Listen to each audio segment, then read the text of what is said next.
கிறிஸ்துவுக்குள் மிகவும் பிரியமானவர்களே, இயேசு கிறிஸ்துவின் நாமத்தில் உங்கள் யாவரையும் அன்போடு கூட நான் வாழ்த்துகிறேன். இந்த நாளிலும் தேவன் நம்மோடு இடைப்படுகின்ற வார்த்தை ஆதியாகமம் 12ஆம் அதிகாரம் 2ஆம் வசனம். நான் உன்னை பெரிய ஜாதியாக்கி உன்னை ஆசீர்வதித்து உன் பேரை பெருமைப்படுத்துவேன். நீ ஆசீர்வாதமாய் இருப்பாய். இந்த ஆசீர்வாதத்தின் மூலம் தேவன் இன்றைக்கு நம் ஒவ்வொருவரோடும் கூட இடைப்பட்டு அவருடைய வாக்குத்தத்தத்தின் ஆசீர்வாதத்தை நாம் சுதந்தரிக்கும்படியாய் அவர் விரும்புகிறதை நான் பார்க்கிறேன்.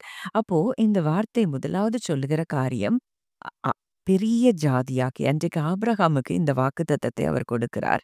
நான் உன்னை பெரிய ஜாதியாக்குவேன்னு சொல்லி, அத நம்ம ஆபிரகாமுடைய வாழ்க்கையில பார்க்கும்போது பிற்காலத்துல ஆபிரகாமுடைய சந்ததிகள் தான் ஒரு தேசமாவே அங்கே உருவாகிறத நம்ம பார்க்கிறோம். அப்போ ரோமர்ல நம்ம பார்க்கிறோம். ரோமர் 4:16ல நம் எல்லாருக்கும் தகப்பனாகிய ஆபிரகாமுடைய விசுவாசத்தை சார்ந்தவர்களான எல்லா சந்ததியாருக்கும் அந்த வாக்குத்தத்தம் நிச்சயமாய் இருக்கும்படி அப்படி வருகிறது. அதாவது இன்னைக்கு சுதந்திரம் இன்ஹெரிட்டன்ஸ் நமக்கு ஆபிரகாமின் பிள்ளைகளா இருக்கிறபடியினால ஆபிரகாமுக்கு சொல்லப்பட்ட அத்தனை வாக்குத்தத்தங்களும் நமக்கு உரிமையாகிறதை நம்ம பார்க்கிறோம். அப்ப இன்றைக்கு இந்த வாக்குத்தத்தத்தை தேவன் ஆபிரகாமுக்கு கொடுத்திருப்பார் என்றால் நிச்சயமாக நம்மையும் அவர் பெரிய ஜாதியாக்கி நம்மை ஆசீர்வதித்து அவர் நம்முடைய பேரை பெருமைப்படுத்துகிற ஒரு நல்ல தகப்பனாய் இருக்கிறார் அப்படிங்கிறத நம்ம அறிந்து கொள்ள வேண்டுமாம். அப்போ இரண்டாவது அந்த காரியத்துல பார்க்கிறோம், நான் உன்னை ஆசீர்வதித்து அப்படின்னு சொல்லும்போது அங்க ஆபிரகாமுக்கு என்னெல்லாம் ஆசீர்வாதங்கள் அங்க கிடைச்சதுன்னு பார்க்கும்போது அங்க ஒரு மெட்டீரியல் ப்ராஸ்பெரிட்டி அங்க இருக்கு. ஒரு நல்ல அதாவது நல்ல வெல்த்தோடைய ஒரு ஆபிரகாம் 13 ஆதியாகமம் 13:2ல நம்ம பார்க்கிறோம். ஆபிரகாம் மிருக ஜீவன்களும் வெள்ளியும் பொன்னுமான ஆஸ்திகளை உடைய சீமானாய் இருந்தான். அப்போ அன்றைக்கு ஆசீர்வாதத்துக்குள்ள அங்க மெட்டீரியல் பிளெஸிங் இருக்கு. ஒரு டிவைன் புரொடெக்ஷன் அங்க இருக்கு. அங்கே தேவ தயவு அவன் மேல இருக்கிறத நம்ம பார்க்கிறோம். அப்போ இன்றைக்கு நமக்கும் இந்த 3 ஆசீர்வாதங்களும் நமக்கு உரியதாகிறது அப்படிங்கிறத நீங்க அறிந்து கொண்டால் மாத்திரம் தான் இந்த ஆசீர்வாதங்களை நம்மை சுதந்தரிக்க முடியும். அடுத்ததா நம்ம பார்க்கிறோம், நான் உன் பேரை பெருமைப்படுத்துவேன் அங்க ஆண்டவர் சொல்றாரு. ஆபிரகாமுடைய பேர தேவன் அங்கே பெருமைப்படுத்துகிறத பார்க்கிறோம். அன்றைக்கு யூதர்கள் மத்தியில அங்க அ இன்றைக்கு உலகம் முழுவதிலும் இன்றைக்கு அவரை ஏற்றுக்கொண்ட அத்தனை பேரும் அங்க ஆபிரகாமுக்குள்ள ஆசீர்வதிக்கப்படுறாங்கன்னு பார்க்கிறோம்.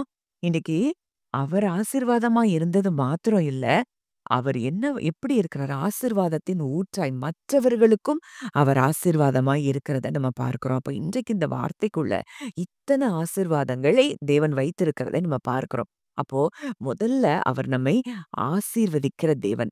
நம்மை பெரிய ஜாதியாக்கி நம்மை ஆசீர்வதித்து நம் பேரை பெருமைப்படுத்துகிற தேவன். இதெல்லாம் அததான் நான் சொல்ற காரியம். இதுதான் தகப்பனுடைய இருதயத்துல இருக்கக்கூடிய காரியம். நம் தகப்பனுடைய இருதயம் என் பிள்ளைய நான் ஆசீர்வதிக்கணும், என் பிள்ளையினுடைய பேரை பெருமைப்படுத்தணுங்கிறதுல அவர் விருப்பமா இருக்கிறபடியினால நம்ம செய்ய வேண்டியது எல்லாம் ஒண்ணே ஒண்ணு. ஃபெய்த்ல இந்த ப்ராமிஸ் எனக்கு தேவன் குடுத்திருக்கிறார்ன்னு நம்ம ரிசீவ் பண்ண வேண்டியது மாத்திரம் தான் நம்ம வேலை. அதற்குண்டான அத்தனை வேலைகளையும் தேவன் செய்து அந்த வாக்குத்தத்தத்தை நிறைவேற்றுவார் அப்படிங்கிறதுல சந்தேகமே இல்ல. 1 நாளாகமம் 17ஆம் அதிகாரம் 8ஆம் வசனத்துல பார்க்கிறோம். அங்க நாத்தான் கிட்ட ஆண்டவர் சொல்லி, அங்க தாவீது கிட்ட பேச சொல்றாரு. அப்போ அங்க சொல்றாரு, நாத்தான் நீ போன இடமெல்லாம் உன்னோடே இருந்து உன் சத்துருக்களை எல்லாம் உனக்கு முன்பாக நிர்மூலமாக்கி பூமியில் இருக்கிற பெரியோர்களின் நாமத்திற்கு ஒத்த நாமத்தை உனக்கு உண்டாக்கினேன். அங்க தாவீதுக்கு மேல ஆண்டவருக்கு ரொம்ப பிரியமா இருந்ததுனால இரவும் பகலும் அவன் துதித்துக் கொண்டே இருந்து அவருடைய சமூகத்தையே அவன் நாடிக்கொண்டிருந்த ஒரு மனிதனா இருந்தபடியினால அங்க தாவீதுக்கு பூமியில் இருக்கிற பெரியோர்களின் நாமத்திற்கு ஒத்த நாமத்தை அவனுக்கு அவர் உண்டாக்கினாராம். நம்ம ஆதியாகமம் 11:4ல பார்க்கிறோம். அங்கே அந்த நாட்கள்ல இருந்த ஜனங்கள் நம்ம பூமியின் மீதெங்கும் சிதறி போகாதபடிக்கு ஒரு நகரத்தையும் வானத்தை அளாவும் சிகரமுள்ள ஒரு கோபுரத்தையும் கட்டி நமக்கு பேருண்டாக பண்ணுவோம் வாருங்கள் என்று சொல்லிக் கொண்டார்கள். அப்போ அன்னைக்கு அவங்களுக்கு தாங்களே பேர் உண்டாக்கி கொள்ளுவோம்னு சிந்திச்சாங்க. ஆனா தேவன் அவர்கள் பாஷைகளை தாறுமாறாக்கி, அவர்கள் சிந்தனைகளை எல்லாம் அற்றுப்போக பண்ணி, அவர்களை சிதறடிக்கப்பட்டு போனதை நம்ம பார்க்கிறோம். அப்ப இன்னைக்கு நம்மை நாமே நம்ம உயர்த்தணும், பேர் புகழோட இருக்கணும், நம்ம பேர் உயரணும் அப்படின்னு சொல்லி அந்த இடத்துல நம்ம சிந்தித்துக் கொண்டிருந்தோம்னா, நிச்சயமாய் நம்ம பேர் பெருமைப்பட முடியாது. ஆபிரகாம் எப்படி தேவனை விசுவாசித்தானோ, கீழ்ப்படிந்தானோ அந்த இடத்துல நாமும் நம் இருதயத்த கொண்டு வரும்போது, என் அப்பா எனக்கு வாக்கு கொடுத்திருக்கிறார். அவர் என்னைய பெரிய ஜாதியாக்குவார். அவர் என்ன ஆசீர்வதிப்பார். என் பேரை பெருமைப்படுத்துவார்.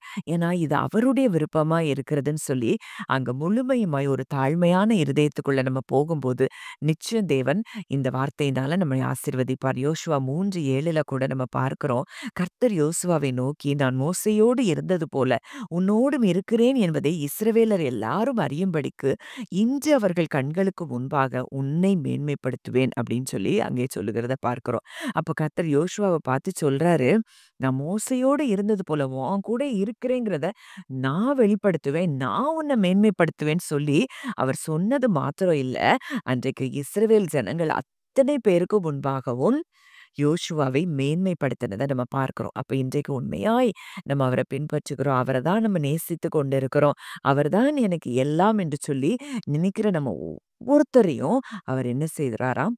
பேரை பெருமைப்படுத்துகிறாராம். நம்மை ஆசீர்வதிக்கிறாராம். நம்மை பெரிய ஜாதியாக்குகிறாராம். இந்த வார்த்தைய நமக்கு சுதந்திரமாக்கி நம்ம விசுவாசிச்சா போதும். நிச்சயமா இந்த வாக்குத்தத்தத்தின் ஆசீர்வாதங்கள் அத்தனையும் நம்ம வாழ்க்கையில வந்து பலிக்கிறதை நீங்கள் காண்பீர்கள். ஜெபிக்கலாம். நல்ல தகப்பனே, நன்றியோடு உம்மை துதிக்கிறோம், ஸ்தோத்திரிக்கிறோம் அப்பா. இந்த நல்ல நாளிலும் எங்களோடு கூட இடைப்பட்ட உம்முடைய வார்த்தைக்காக நன்றி செலுத்துகிறோம். அப்பா, இந்த நாளிலும் கூட எங்களை நீர் பெரிய ஜாதியாக்கி எங்களை ஆசீர்வதித்த எங்கள் பேரை பெருமைப்படுத்துவேன் என்று சொன்னீங்கப்பா. அதற்காக நன்றி செலுத்துகிறோம். என்னுடைய பேரை நீர் பெருமைப்படச் செய்யப் போகிறதற்காக நன்றி செலுத்துகிறோம் தகப்பனே. இஸ்ரவேலர் எல்லாருக்கும் முன்பாக நான் உன்னை மேன்மைப்படுத்துவேன் என்று சொன்னது போல, எங்களை நீர் மேன்மைப்படுத்த விரும்புகிற ஒரு நல்ல தகப்பனாய் இருக்கிறீர். அதற்காக நன்றி செலுத்துகிறோம் அப்பா. உம்முடைய அன்பின் கரங்கள்ல அப்பா இதை கேட்கிற ஒவ்வொருவரையும் ஒப்புக் கொடுக்கிறோம் அப்பா. இந்த ஆசீர்வாதத்தை ஒவ்வொருவரும் அவருடைய வாழ்க்கையில ருசிக்க இனி வருகிற நாட்கள்ல இதை பெற்றுக்கொண்டு ஆண்டவரே ருசித்து பார்க்க கர்த்தர் உதவி செய்வீராக. துதி கன மகிமை யாவையும் இயேசு ஒருவருக்கே செலுத்துகிறோம். கர்த்தரும் மீட்பருமாகிய இயேசுவின் மூலம் கேட்கிறோம். ஜீவனுள்ள நல்ல பிதாவே. ஆமென்.